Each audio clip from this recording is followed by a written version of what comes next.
So Deadpool 2 is in theaters now, and to be frank, I was just dying to see the sequel ever since I left the theater after seeing the first Deadpool.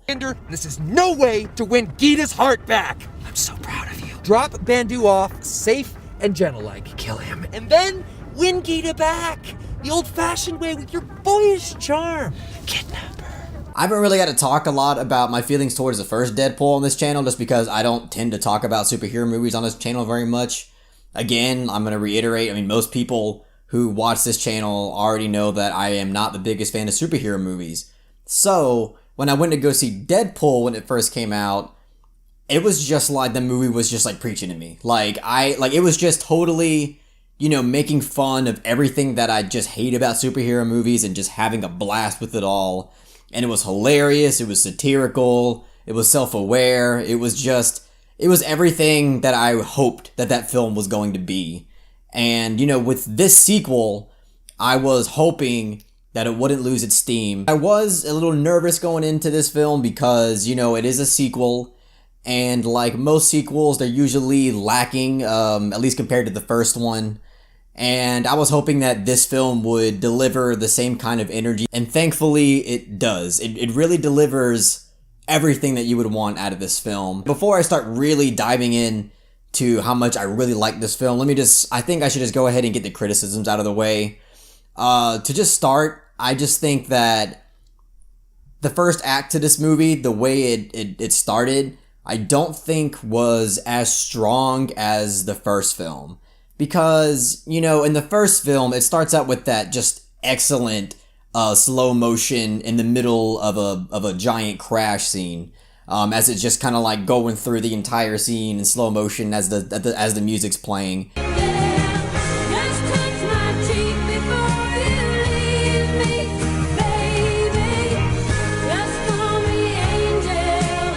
And that was just like an immediate, I was just completely sucked in at that moment. And with Deadpool 2, I feel like it's good. Don't get me wrong. It's funny still. It still sucks you in to a certain degree. But there are elements of it that I didn't think were as good as the first one. For instance, I feel like there is a certain amount of predictability in the first act. Certain things happen to, characters, or character rather. And, it's set up in a way to where you pretty much see it coming from a mile away. It didn't exactly completely lose its impact because the way it was filmed, I thought was really, engaging. But again, like the actual moment, the big revealing moment to a certain character that happens in the first act, again, it's just the way that it's set up, it was really predictable. 85% to 90% of the jokes hit pretty well.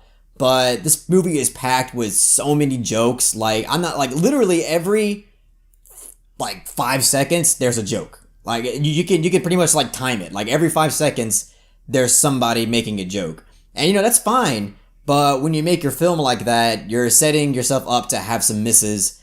And this film has a few of them. They have a few chuckle moments, wasn't that funny, it's kind of like but like I was saying, I think 85 to 90% of the comedy hit very well.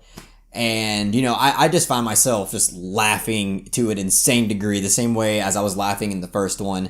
I just really love that a superhero movie like this actually exists. I'm just so thankful that I live in the era where I can just watch a superhero movie that is completely just making fun of all the conventions that are just so overdone in every superhero movie. And it's done in such a clever way. And Ryan Reynolds is, I don't even have to say it. Everybody knew it from the first Deadpool. He is just absolutely perfect for this role. It's almost like he was born for this role. Just his way of just being such a quick, clever smartass, just off the bat, any second.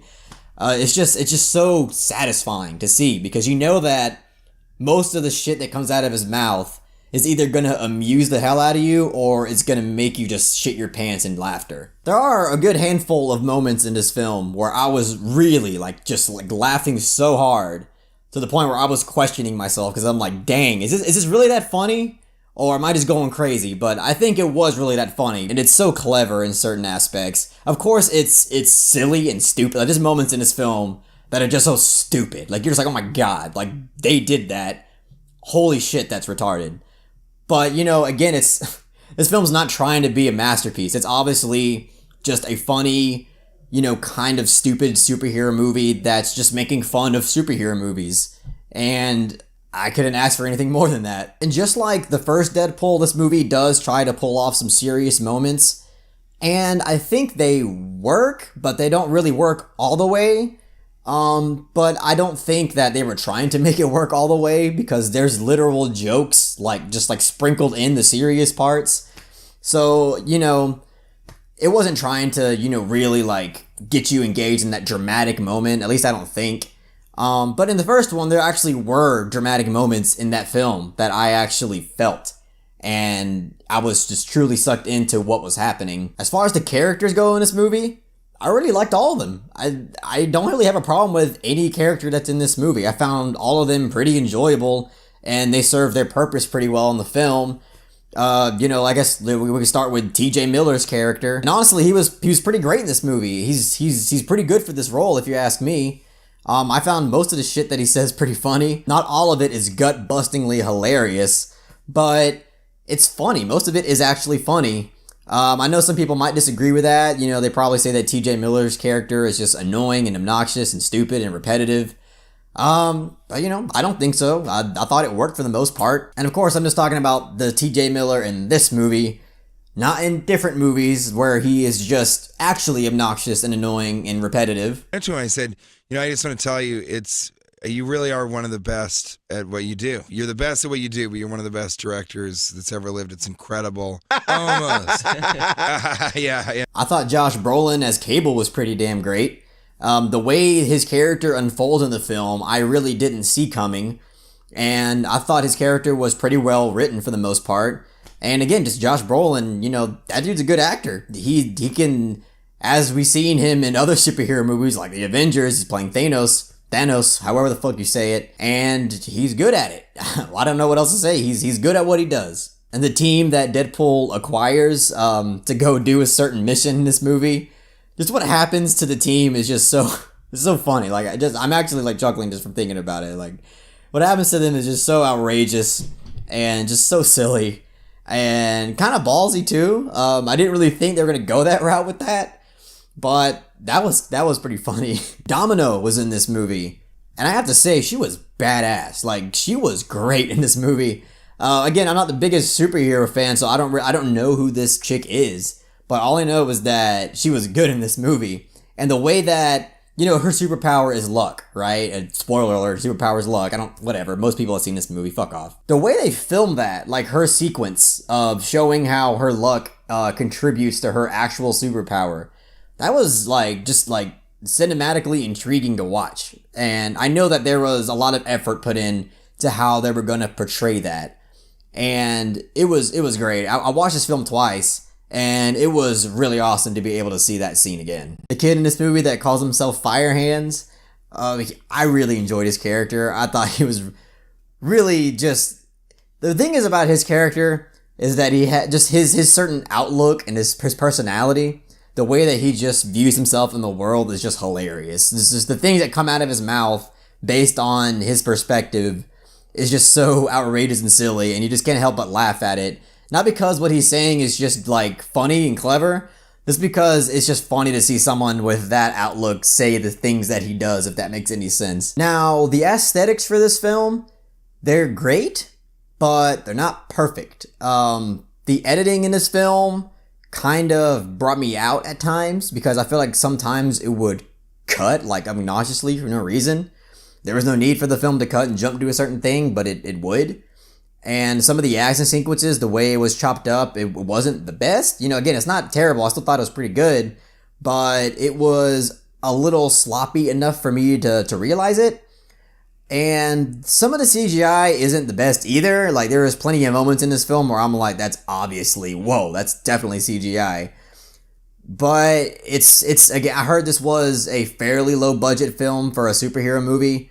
So, you know, it's whatever. I've seen higher budget, you know, superhero movies, you know, have worse CGI. And not even superhero movies. I've seen like Transformers have shittier CGI and they have way bigger budgets. That's honestly kind of sad. So I don't really fault Deadpool 2 for having, not the best CGI. It's whatever. It didn't really take me out of the movie that much. I was still invested into what was happening. So, but I actually like the sound design quite a bit in this film and the music choices. I just kind of like the first one. They have really just like funny, silly music choices that bring out just either an irony in the situation or it's just silly and funny. And, this film again just kind of knocks that out of the park. And there's also really cool choices and sequences of slow motion that I thought worked very well. The slow motion in this film I thought was just really badass and really engaging to watch. But really, all you really need to know is that, like the first one, it's hilarious pretty consistently throughout the film. It's got a lot of that satire and spoofing of the cliches of superhero movies just like the first one, so it gives you that. It's got I think it has a lot, honestly, probably not a lot more jokes in the first one, but I feel like they packed more jokes in this one than the first one. I don't know by how many, but I felt like this one definitely had more attempts at humor constantly. And so you're pretty much going to be guaranteed to be laughing. I mean, unless you didn't like the first one. If you didn't like the first one, don't even bother seeing this one because there's really nothing that's gonna change your mind about it. So I obviously thoroughly enjoyed Deadpool 2. He's more than likely my favorite superhero character just because, again, I don't really like superhero movies, so his character is just, it's music to my ears. Like, I can't even really believe I live in a time where I get to see a character like this unfold on screen. So I'm gonna give Deadpool 2 a 9 out of 10. Oh, there's the money shot, baby. Thank you to all those who clicked on this review because, again, just kind of like the Avengers when I came out with that review, I know that YouTube is absolutely flooded and saturated with reviews for this movie. So, thank you all very much for clicking on this review, and if you really enjoyed what I had to say about Deadpool 2, please like this video. And if you've already seen Deadpool 2, which you shouldn't because you were waiting on my recommendation, of course, comment below and let me know what you thought about it. And if you really enjoyed this, please subscribe to the Misfit Pawn channel to be updated on more film-related content.